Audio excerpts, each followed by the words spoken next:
So it's a serious sort of book, and I'm having a lot of trouble writing it, tell you honestly. Okay. Because most times when I sit down to write, I start weeping. You know, and so it's kind of a painful experience. On the other hand, you know, I thought that lockdown means that now I have all the time in the world and I can write away. But the opposite is happening. I'm just eating away, I'm sleeping away, and I'm hardly writing away. So that's the sad part. But you know, I have to tell you, I love this lockdown.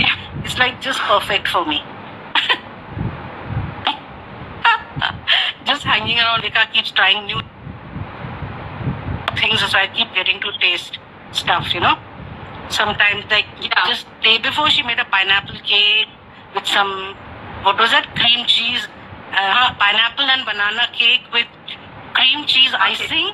So most of the day was spent going to the fridge, eating a little bit, coming back, then again going to the fridge. So that's how my lockdown is happening. And how about yours? That's the beauty of it, because you have a dessert expert in your house, which is so amazing. I mean, I've been craving to eat something, and the other day I messaged Devika that, are you delivering, Devika? Because I'm really dying to eat something. So we're going to soon catch up anyway. No. I dissuaded her also, because see, now this Zomato guy who was infected has infected 72 people. So delivery is not probably, you know, not a good idea. It's not possible. Not a good idea. So me also as a store, because I'm so conscious about the flour delivery, especially the perishable stuff. So I totally stopped that, totally. And even with us right now, because of the delivery bit of it, yes. And so I can see a good friend from Melbourne. She's saying, please share your pineapple cake recipe with us, Devika. Don't forget to send it to her. That's amazing. She's a real dear friend. All right. So, so please do that. And coming back, so what is it really that you love about your dessert making, Devika? I wanted to know, because today we are talking flowers, we're talking desserts, we are talking the most beautiful thing about books.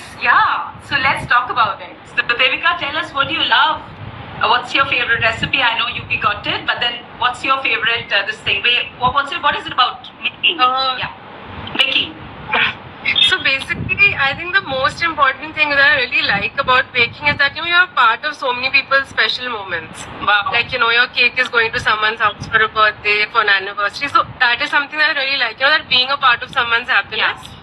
And also recently what I've done is I've tried to introduce a lot more of healthy items in the menu, because I just feel, you know, that it's like, apart from eating indulgent cakes and all, these days a lot of people want focusing on health. So I brought a lot of vegan, gluten-free options on the menu as well, so that, you know, there's a balance in the menu. It's not just sweet things. It's also these healthy things like ragi crackers and crackers, jowar, bajra, bread. So these kind of things, you know, that others are not really doing at the moment too much. But I just feel that, you know, trying out these new recipes. Also at home, you know, like, how much can you eat meetha? So I just feel that, you know, it's good to like vary your menu a bit. And so that's how it's going. Pooja, tell us about your favorite flowers. Just to cut. So, you know, I have a weak spot for, by the way, I have a weak spot for fragrances, and I have a weak spot for colors, okay? So I can't, so something on a favorite flower would be some colors which are like whites and greens. And when it comes to fragrance, it could be something to do with Oriental lilies, because Oriental lilies have this beautiful fragrance that you wake up to in the morning, okay? And it just spreads in the room, and it's so gorgeous that it just stays with you throughout the day, even if it's not there physically, because it stays in your senses, you know. And yes, of course, tuberoses, but then beauty and the exotic feel of it, it will be Oriental lilies. And yes, I love baby's breath, which is a very big popular flower with the brides these days. Even the boys, when they come to the store, they come and say that, do you have those white flowers, you know, which is like so I know what they're talking about exactly, because the girls are really looking for it all the time. So these are those gypsophila, those pretty looking white flowers, and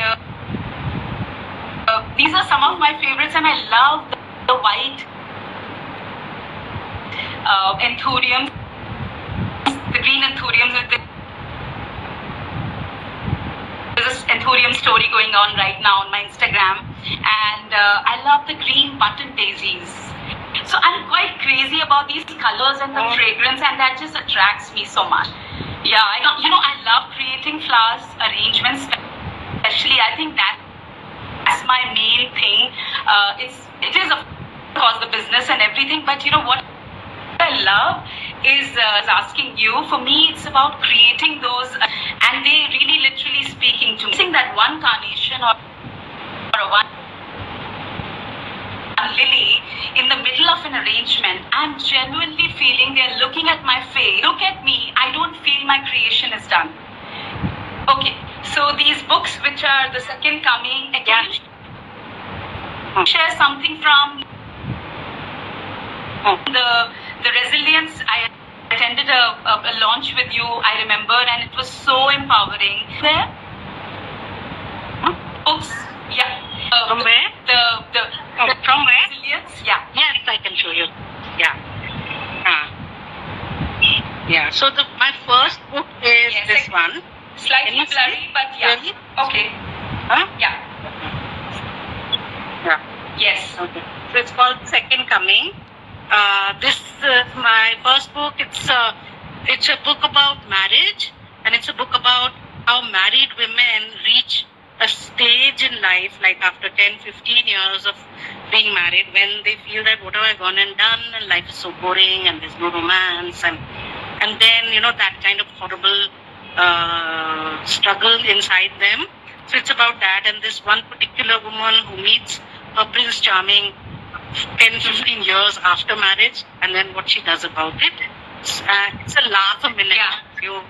Please read it, whoever hasn't read it yet. And this is the second. Okay, yes, this I attended with you. Yes, I attended the launch party. Yeah. This is very empowering. Yeah. So this book is called Resilience. Yeah. And this is about these Muslim women who live in a slum in Delhi. So this is how they struggled, and got an education which changed their lives completely.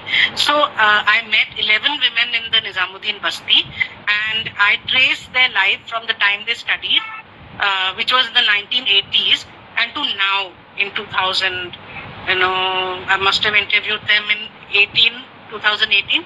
So how far they have come because of the education they got.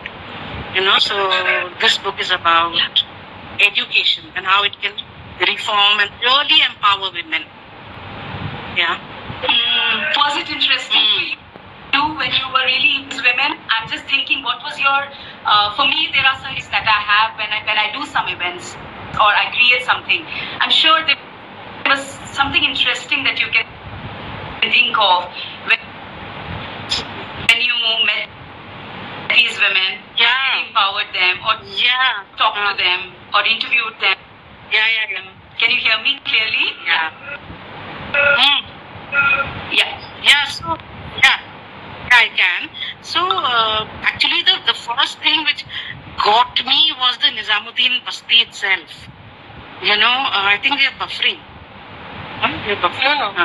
No. Puja Di. So, the Nizamuddin Basti itself was such a for me, because I've lived all my life, barely, years away. I didn't even know it existed.